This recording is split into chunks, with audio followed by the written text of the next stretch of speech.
Президенттин Чүй облусундагы өкүлчүлүгүндө ишкер 24 мобилдик тиркемесинин бет ачары болду. Президенттин аталган облустагы өкүлчүлүгүнөн билдиришкендей, иш-чара президент менен министрлер кабинетинин төрагасынын чакан жана орто бизнес үчүн санариптик ченемдерди түзүү демилгесинин алкагында өттү. РСК банк жана Мега компанияларынын биргелешкен продуктусу ишкерлердин ишин жөнөкөйлөтүүгө арналган. Мындан тышкары долбоор мамлекеттик салык кызматы тарабынан дагы колдоого алынат. Тиркеме ишкерликтеги негизги этаптарды онлайн форматка өткөрүп, ишкерлер туш болгон салык төлөө, отчет берүү, кассалык аппараттар менен иштөө сыяктуу маселелердин кеңири спектрин чечип бере алат.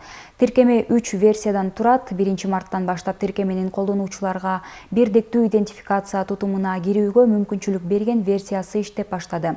Жарандар электрондук кол тамганы алыстан алып, накталай эмес төлөмдөр үчүн коддорду түзүп, жеке ишкерликти каттоого онлайн билдирмелерди берүү менен алыш-бериш эсептегичтерди ачып, ККМди онлайн режиминде каттай алышат.